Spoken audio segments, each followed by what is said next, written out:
வணக்கம். இது news ஃபர்ஸ்டின் weekend பிரதான செய்திகள். இன்றைய விரிவான செய்திகளுக்கு செல்லும் முன்னர் முதலில் தலைப்புச் செய்திகள். ஏற்றுக்கொள்ளக்கூடிய அரசியல் தீர்வுக்காக எந்த ஒரு தரப்பினருடனும் இணைந்து செயற்பட தயார் இலங்கை தமிழரசு கட்சி தெரிவிப்பு. 3.3 ரிக்டர் அளவில் நாட்டின் பல பிரதேசங்களில் நில அதிர்வு பதிவானதாக பூகோளவியல் மையம் தெரிவிக்கின்றது. உலக சந்தையில் மசகு எண்ணெயின் விலை வீழ்ச்சியடைந்துள்ளது. இலங்கை மெய்வல்லுநர் சங்கத்தை சர்வதேச மெய்வல்லுநர் சம்மேளனம் ஏற்றுக்கொள்வதில் சிக்கல். தொடர்வன உள்நாட்டுச் செய்திகள். இலங்கை தமிழரசு கட்சியின் 14வது தேசிய மாநாடு மட்டக்களப்பு அமெரிக்க மிஷன் மண்டபத்தில் இன்று நடைபெற்றது.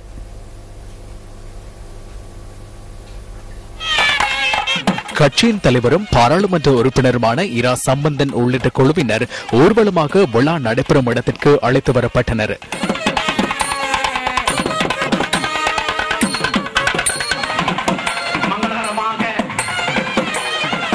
பின்னர் கட்சியின் கொடி ஏற்றப்பட்டதுடன் மங்கள விளக்கேற்றலுடன் மாநாடு ஆரம்பமானது. கட்சியின் முன்னேற்றத்திற்காக சேவையாற்றிய மூத்த உறுப்பினர்களின் உருவப்படங்களுக்கு இதன்போது மலர் மாலை அணிவிக்கப்பட்டது. தமிழரசு கட்சியின் 14வது தேசிய மாநாட்டில் கட்சியின் தலைவர் இரா சம்பந்தன் பேருரை நிகழ்த்தினார். மாண்புமிகு சிங்கள மக்களே, உரிய அரசியல் அதிகாரங்களை பெற்று தமது அரசியல், குடியியல், பொருளாதார, சமூக, கலாச்சார விடயங்களை தாமே நிர்வகிக்கும் ஆட்சி உரிமையை ஈட்ட வேண்டும் என்ற எமது இனத்தின் அரசியல் விருப்பு நியாயமானது. அது தர்மத்தின் பாற்பட்டது. வரலாற்று வேரிலிருந்து வருகின்றது. அது எமது மக்கள் சமூகத்தின் ஒரு அடிப்படையான மனித உரிமையாகும் கூட.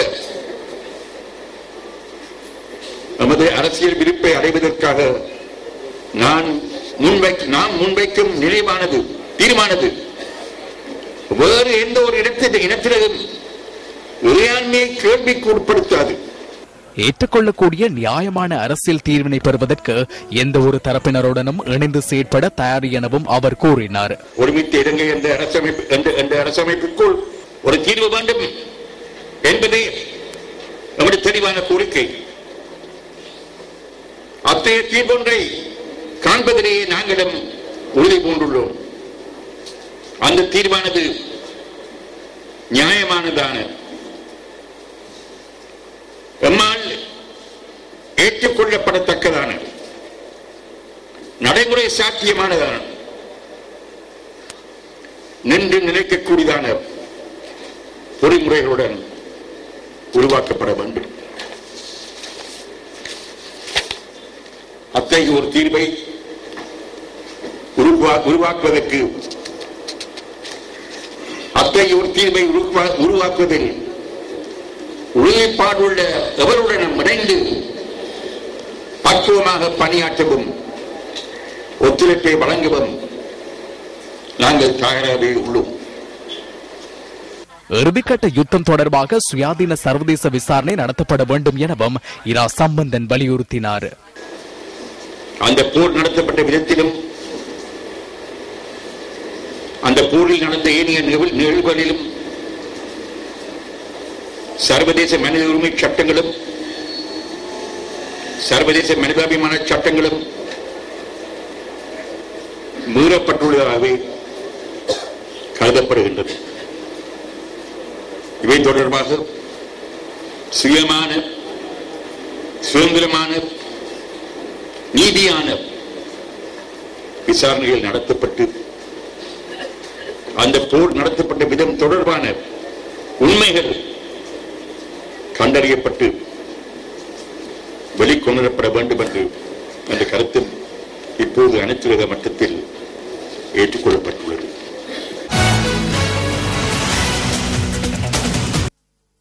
தமிழரசு கட்சியின் பேராளர் மாநாட்டில் சில முக்கிய தீர்மானங்களும் நிறைவேற்றப்பட்டுள்ளன. அர்த்தமுள்ள அதிகூடிய அதிகார பகிர்வு ஊடாக வடக்கு கிழக்கு பிராந்தியத்தில் மக்களுக்கு ஆட்சி அதிகாரங்கள் கையளிக்கப்பட வேண்டும். வடக்கு கிழக்கு பிராந்தியத்தில் போர் சூழல் காரணமாக இடம்பெயர்ந்த தமிழ் முஸ்லிம் மக்கள் அனைவரும் உடனடியாக மீண்டும் தங்கள் சொந்த இடங்களில் வீட்டு வசதிகளுடன் மீள் குடியேற்றப்பட வேண்டும். வடக்கு கிழக்கு பிராந்தியம் இராணுவமயமாக்கலில் இருந்து விடுவிக்கப்பட வேண்டும். காணாமல் போயுள்ளவர்கள் சரணடைந்ததன் பின் காணாமல் போனவர்கள் சம்பந்தமாக விசாரணை நடத்தப்பட்டு பொறுப்பானவர்களுக்கு தண்டனை வழங்கப்பட வேண்டும் என்பதோடு பாதிக்கப்பட்ட குடும்பங்களுக்கு நட்டு ஈடு வழங்கப்பட வேண்டும். மேலும் தமது நியாயமான கோரிக்கைகளை அரசாங்கம் மறுதளிக்குமாக இருந்தால் அந்த நியாயமான இலக்குகளை அடைவதற்கு காந்திய வழியில் வன்முறையற்ற சாத்வீக போராட்டம் ஒன்றை ஆரம்பித்தல் உள்ளிட்ட பல முக்கிய தீர்மானங்கள் எட்டப்பட்டுள்ளன. நமக்காக நாம் வேலை திட்டத்தின் கீழ் ராணுவ வீரர்களுக்காக நிர்மாணிக்கப்பட்ட 43 வீடுகளை ஜனாதிபதி மஹிந்த ராஜபக்ச இன்று ராணுவ வீரர்களுக்கு கையளித்தார். எலகர கரந்துகொள்ள பிரதேசத்தில் இந்த வீடுகளை கையளிக்கும் நிகழ்வு இடம்பெற்றது.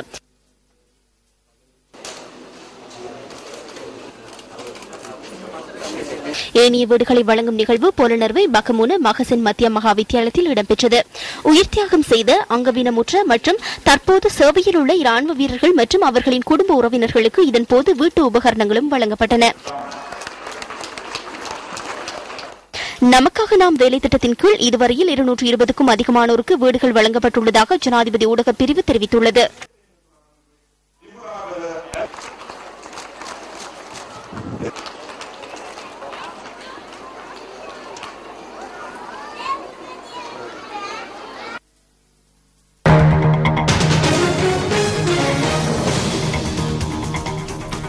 தென்மேல் பருவப்பேச்சு காரணமாக நாட்டின் பல பகுதிகளில் அவ்வப்போது மழை பெய்யக்கூடும் என வளிமண்டலவியல் திணைக்களம் எதிர்வு கூறியுள்ளது. நாட்டின் சில பகுதிகளில் கடுமையான காற்று வீசியதாகவும் அந்த திணைக்களம் குறிப்பிட்டுள்ளது. அதிக மழை காரணமாக நீரில் மூழ்கிய சில பகுதிகளில் தேங்கியிருந்த வெள்ள நீர் தற்போது வடிந்தோடியுள்ளது.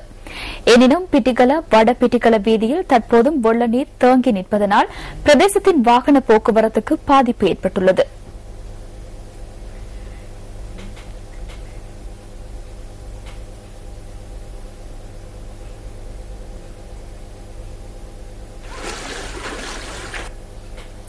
அதிக மழை காரணமாக எல்பிடி வல்லம்பகல பகுதியில் வீட்டு சுவர் மீது மண்மேடு ஒன்று சரிந்து விழுந்துள்ளது. இதனால் எவருக்கும் பாதிப்பு ஏற்படவில்லை என தெரிவிக்கப்படுகின்றது.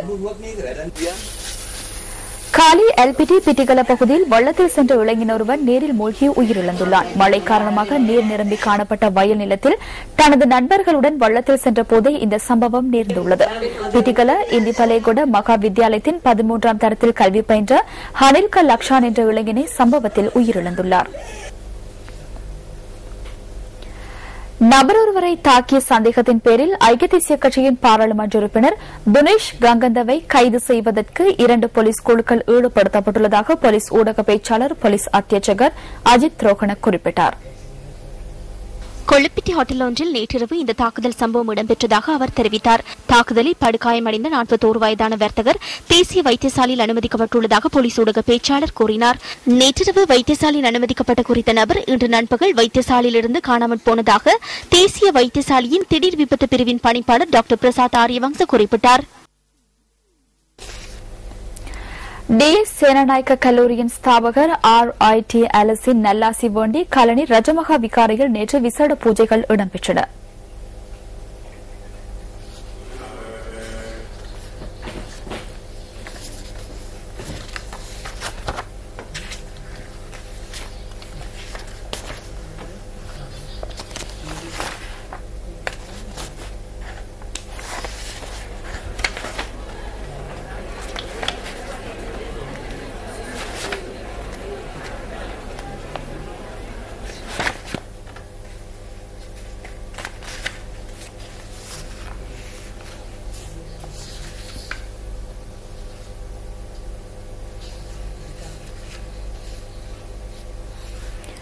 புதுக்காடு வெள்ளையோயா இலக்கம் 2 தமிழ் வித்தியாலய மாணவர்களுக்கு அபியாச கோப்பிகளை பகிர்ந்து அளிக்கும் நிகழ்வு பிரஜைகள் முன்னணியின் செயலாளர் நாயகமும் பாராளுமன்ற உறுப்பினருமான ஜே ஸ்ரீரங்காவின் தலைமையில் அண்மையில் நடைபெற்றது.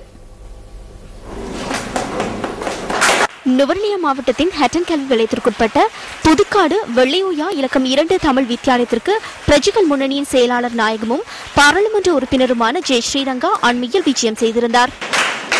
மிகவும் பின்தங்கிய பாடசாலை. தயவு செய்து இந்த பாடசாலையின் சில பௌதிக வளங்களுக்கு அவர் எதிர்காலத்தில் தன்னுடைய பன்முக வரவு செலவு அந்த நிதியின் மூலமாக உதவி செய்து இந்த பிள்ளைகளுடைய கல்வி தரத்தை மேலோக்க வேண்டும் என்று கேட்டுக்கொண்டு இதன்போது அவர் பாடசாலையின் உட்கட்டமைப்பு வசதிகள் குறித்து பார்வையிட்டார்.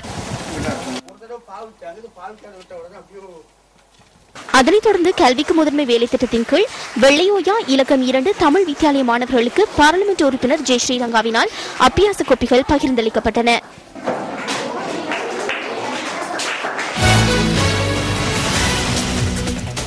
இன்றைய நாளேடுகளில் வெளியான கேலி சித்திரங்களில் இருந்து நாம் தெரிவு செய்த கேலி சித்திரம் அடுத்து.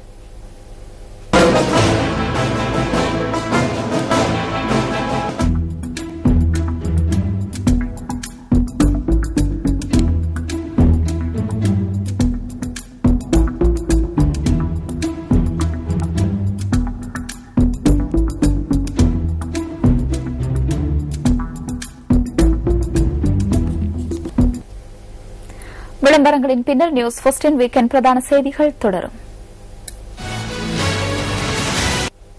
செய்திகள் தொடர்கின்றன. பேட்மிண்டன் வீராங்கனை திலினி ஜெயசிங்க லண்டன் ஒலிம்பிக் விழாவுக்கு தகுதி பெறும் வாய்ப்பு அதிகரித்துள்ளதாக இலங்கை பேட்மிண்டன் சம்மேளன தலைவர் பராக்கிரம பஸ்நாயக்க கூறுகிறார். ஒலிம்பிக் விழாவில் பேட்மிண்டன் மகளிர் ஒற்றையர் பிரிவுக்கு உலகம் பூராகவும் இருந்து 38 வீராங்கனைகள் தற்போதைக்கு தெரிவு செய்யப்பட்டிருப்பதாக அவர் தெரிவித்தார். போட்டிகளில் பங்கேற்க தகுதி பெற்ற மேலதிக வீராங்கனைகளின் பட்டியல் உத்தியோகபூர்வமாக அறிவிக்கப்பட்டுள்ளது எனவும் அவர் கூறினார்.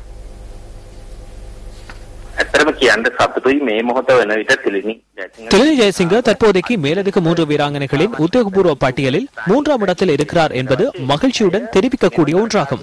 அவர் இந்த விழாவில் தகுதி பெற வேண்டுமானால் ஏற்கனவே தகுதி பெற்ற 3 விளையாடாமல் இருக்க வேண்டும். அவ்வாறானதொரு நிலைமை உத்தியோகபூர்வமற்ற விதத்தில் தோன்றியுள்ளது. சில நாடுகளின் வீராங்கனைகள் தனிப்பட்ட ரீதியில் இந்த போட்டிகளில் பங்கேற்க உள்ளமையே இதற்கு காரணம். இது தொடர்பிலான உத்தியோகபூர்வ அறிவிப்பு சர்வதேச பேட்மிண்டன் சம்மேளனத்தால் எதிர்வரும் ஜூலை 1ஆம் தேதி எனக்கு விடுக்கப்படும். මේ පිළිබඳ නිල නිවේදනය මා වෙත ලෝක බැඩ්මින්ටන් සම්මේලනයෙන් ලැබෙන්නේ ජූනි මාසයේ පළවෙනිදා වන විට. திலினி ஜெயசிங்கவுக்கு இம்முறை லண்டன் ஒலிம்பிக் விழாவில் பங்கேற்க வாய்ப்பு கிடைத்தால் அவர் இலங்கை சார்பாக 2 ஒலிம்பிக் விழாக்களில் பங்கேற்ற முதல் பேட்மிண்டன் வீராங்கனையாக வரலாற்றில் இணைவார். உண்மையில் எனக்கு ஏற்கனவே ஒலிம்பிக் அனுபவம் கிடைத்துள்ளது. 2008ஆம் ஆண்டில் ட்ராக் பிரிவில் கலந்து கொண்டேன். எனினும் இந்த வருடத்தில் அது கிடைக்கவில்லை என்றாலும் நான் அதற்காக வருத்தப்பட மாட்டேன். முன்னரை விட இம்முறை நான் கடுமையாக முயற்சித்தேன். இந்த முறை தகுதி பெற்றால் மிகுந்த மகிழ்ச்சி அடைவேன். முடியாமல் போனால் அதனை அப்படியே ஏற்றுக்கொள்ள நான் தயார். எனினும் எனக்கு தற்போதைக்கு கிடைத்துள்ள தகவலின்படி நான் தகுதி பெற அதிக வாய்ப்புகள் இருப்பதாக தோன்றுகின்றது. හිතනවා ගොඩක් possibility එකක් තියෙයි කියලා මට 2012 select වෙන්න. நியூஸ் ஃபர்ஸ்ட் பொசன் வலயம் அடுத்த மாதம் 4ஆம் 5ஆம் திகதிகளில் கல்கமுவ நகரத்தை மையமாக கொண்டு நடைபெறவுள்ளது. பொசன் வலயத்தில் இடம்பெறவுள்ள பக்தி கீதங்களை பாடும் நிகழ்வுக்கு குழுக்களை தெரிவு செய்யும் வகையிலான நிகழ்வு கல்கமுவ மெதகொடலந்த விகாரையில் இன்று இடம்பெற்றது. கல்கமுவ வலயத்தின் அறநெறி பாடசாலைகளிலிருந்து பக்தி கீதங்களை பாடுவதற்காக 19 குழுக்களைச் சேர்ந்த மாணவ மாணவியர்கள் வருகை தந்திருந்தனர். இவற்றுள் தெரிவு செய்யப்பட்ட 10 குழுக்கள் எதிர்வரும் 4ஆம் திகதி அன்று சிரச பொசன் வலயத்தின் பிரதான மேடையில் பக்தி கீதங்களை பாட உள்ளனர்.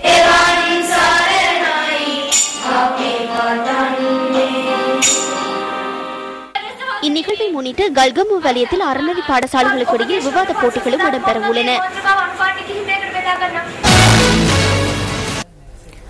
உலக சந்தையில் மசகு எண்ணெயின் விலை வீழ்ச்சியடைந்துள்ளது. லண்டன் பிராண்ட் வர்த்தக சந்தையில் 1 பீப்பாய் மசகு எண்ணெயின் விலை 0.03% இன்று காணப்பட்டது.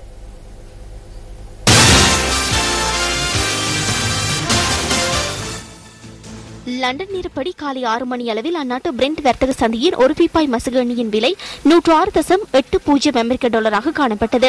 நேற்றைய தினத்துடன் ஒப்பிடுகையில் 100.03 இதில் வீழ்ச்சி ஏற்பட்டுள்ளது. கடந்த மாதத்தில் பிரித்தானிய வர்த்தக சந்தையில் 1 பீப்பாய் மசகு எண்ணெய் $120 விற்பனையானது. மே மாத ஆரம்பத்தில் அது $113 வீழ்ச்சியடைந்தது. மேற்கு டெக்சாஸ் இடைத்தரக வர்த்தக சந்தையில் அமெரிக்க நேரப்படி இன்று காலை 6 மணிக்கு 1 பீப்பாய் மசகு எண்ணெயின் விலை $90.72 பதிவானது. பதிவானது. நேற்றைய தினத்துடன் ஒப்பிடுகையில் இதில் 100.15 வீத வீழ்ச்சி ஏற்பட்டது. இதேவேளை சிங்கப்பூர் வர்த்தக சந்தையிலும் எரிபொருளின் விலையில் வீழ்ச்சி ஏற்பட்டுள்ளது.